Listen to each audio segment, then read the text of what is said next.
All right, so these are all the parts. I'm excited. We're gonna finally update my Honda HRV 2016 EX. One of the problems is that, of course, it doesn't have SiriusXM. Got that. This is one of the very few in-dash units that support the blind spot camera and the dynamic reverse parking lines. I'll explain what that is in a second, but yeah, this allows those features as long as you're pairing it with this, the iDataLink Maestro. And yeah, I'll explain in a second, but we're also upgrading the speakers. This also gives me the Apple CarPlay, so that's kind of a cool thing too. And yeah, these are the stock speakers. Already put that in, but I got to put the tweeters and everything in the crossover, so I'm gonna wait till this is in, which I'm gonna do over the weekend. This thing's kind of plasticky. The rubber is kind of cheap to up as well. The magnet is not bad for stock speaker, but we're going all out and just doing everything. It's a nice speaker, but JBL exclusive to Best Buy. And it's kind of cool. This whole kit, this wiring system, you know, one of the things that you get is that it shows it has the 2 camera inputs or outputs from the stock amp, and it's, you know, one of them is like a lane watch camera, so that's awesome. And of course, little knickknacks here and there. Yeah. The main issue is that you have the risk of losing these 2 features.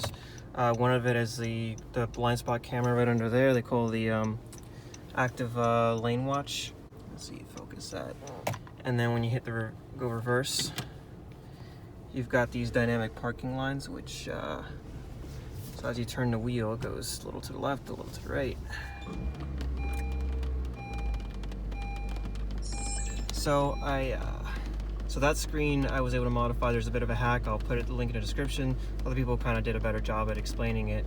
So one thing, a word of caution with this screen, none of the controls are going to work until you hit accept. That's fine. The stock system did it the same anyway. So, all right. So yeah, people have said the button here doesn't always work as well, but I have not had an issue with it. So yeah. Now for reverse, it's kind of annoying because the whole thing, when you turn the wheel, the whole thing doesn't wiggle as the previous, like the stock one did, but at least you got this line that you kind of see move around. So there's that. It's not too bad. I guess it's something to live with. In a couple months, I'd say the system has been rock solid. A couple of little quirks. I think it's just nicer to have it built in, but obviously that wasn't a choice. You know, I don't want to buy a whole new car, so it is what it is. It's not bad. I think it's nice having the more audio controls. It took me about 3-4 hours because I also did soundproofing for the front 2 doors and the speaker install. A couple things. I did not install those tweeters, the aftermarket tweeters, because I couldn't get the grill open. So it's whatever. It still sounded okay. I was like, you know, didn't really make a difference. The soundproofing I think was worth it, but I think it's better you just hire someone because it gets kind of messy. A bunch of glue everywhere. They get stuck. It's hard to remove. It's like kind of like a tar. But yeah, it's been rock solid. If you guys are curious, I added a 100-watt home theater Pioneer sub in the back trunk. I just kind of routed the RCA cables from the back of the aftermarket unit through the side. And then I'm using like I think it's like a 200 or 300 watt pure sine inverter. Obviously, you know, this is not like a big car, so I wouldn't go crazy with subwoofers because I don't think it's going to have the power to really support it. Is that when you order the speakers, you want to see if you can get like a speaker adapter kit. And this is kind of common for most Hondas, but maybe like look around on eBay. It's not expensive.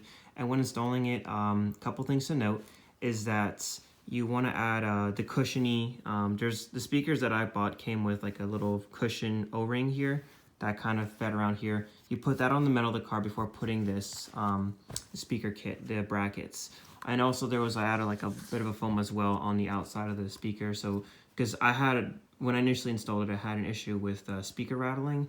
Also, when you install it, the speaker terminals, you want to make sure you put them to the bottom of when you install them into the door. I guess it's common sense, but for me, who's a newbie, when you roll down the window and if the speaker connectors are on the very top as you install them in a door, then the window rolling down will disconnect them. I had that issue. I just want to make sure you guys don't have that issue. The stock head unit, you've got a screw here, a screw there. Obviously, when you remove the front trim piece, you'll have access to that. The bottom here, down there, one way you can go at it is get a long screwdriver, which I didn't have on hand. So what I did was I had to remove the air conditioning kind of like control system.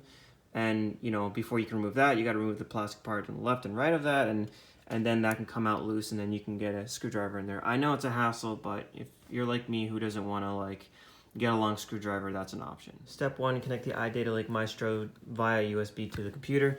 Download the WebLink software. It's honestly super easy to do. You just follow like a step-by-step, put the car model number, this and that. Check on the website before you even go through this, because every car is different. They don't support every car manufacturer, and I already flashed it, so I'm not going to do this. So step 2 is the fun part. We're going to connect the wires together. So you're going to go on the iDataLink website, get the PDF for the Honda cars, and find specific the car of your choosing. This is the Honda HR-V, and they have a wiring kit, a wiring guide, like what goes where, and they even tell you what adapter are you going to use and not use. So I've got a bunch of them right here. I'm not going to use them all, so just pick and choose. And yeah, so we're going to basically twist the wires together with, you got your harness that came with the head unit for the Kenwood in this case. And this is the HO2 kit. This is what plugs into, these things go into the, you know, the adapters where your existing head unit plugs into. So you're just gonna twist them together following this guide.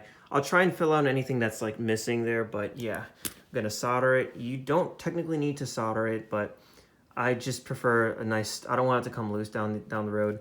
Got your soldering here, and I got shrink tubing here, so it's gonna keep it nice and you know, the wires won't connect to each other. And a lighter to just to shrink this tubing once it's already in place. All right, so there's a ton of stuff here going on. Don't freak out. Basically everything on this end is everything that has to get hooked up to the head unit over there. And it's kind of cool because some of these things are like pre-outs, meaning that this hooks up to an amplifier, but in this case, it wants us to cut, because there's no amp in the HR-V. It's built into the head unit, the factory head unit. So you're going to cut these off and wire them into the speaker outputs harness of that. First thing you're going to do though, honestly, is just, this is like one of the steps here where it's like, wire these two wires together, which is just these two lone pairs. You get rid of this big bulk, and then you can just tie everything down and then get out of here. And then you're just gonna like worry about this last. When in doubt, reusable zip ties.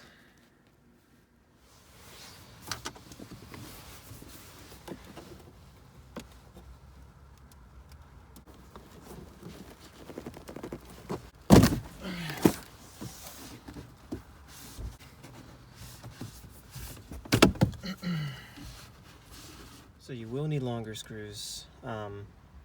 Just basically find screws that fit this thing, put this face plate on, and then put this bracket on to find out which holes to plug into, screw it onto this, and then screw it onto the bottom, and that's it. Then you're ready to go.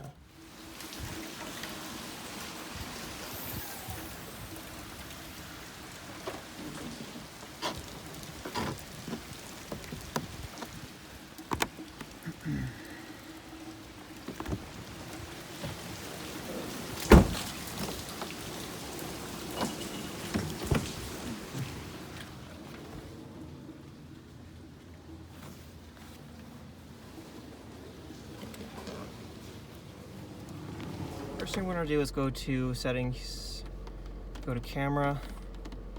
First thing you have to do is set the camera setting, so you got the right before you can do any other setting. That's set up. You could go enable that, so that way the when you hit the rear view reverse, and that'll pop up. You can set the parking guidelines here. Sorry, you can adjust it there if you want to, but by default I have not had an issue. And go to special. Here's where you have to do more stuff. I'm sorry. It's AV. OEM setup. Yep. Maestro settings. Camera settings. So lane watch camera, you want to hit on with turn signal. That's kind of important. And I don't know what this is. Oh, dynamic lines. You can disable if you want to, but that's kind of what gives you the option. All right, so yeah, everything works pretty well.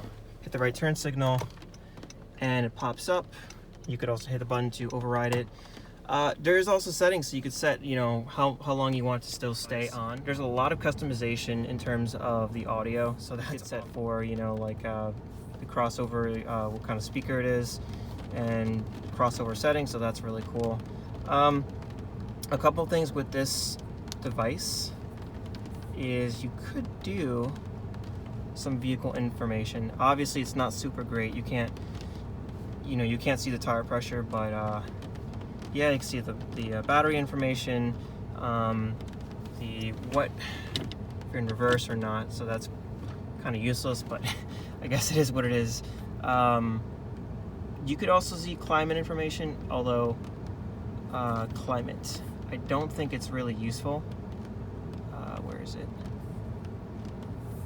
So yeah, see, I can't really control any of this. I guess it just kind of shows me, so there's that, but it's right there. You don't really need to use that at all. So now there is a cool, like I mentioned, the dash cam. There's a radar detector as well. I don't use that. The dash cam you could use, so Kenwood sells one that kind of, it will plug straight into here, and then you could actually control the playback right here on the unit. So that's kind of cool. I don't have that right now. There's probably another YouTuber who can kind of go through in detail with this. I'm gonna be very honest, I think the other the basic Honda, you know, in-dash that comes here looks nicer than this, but you know, it is what it is. I get CarPlay, I get better sound. Yeah, no issues to talk about. And this is the gauges.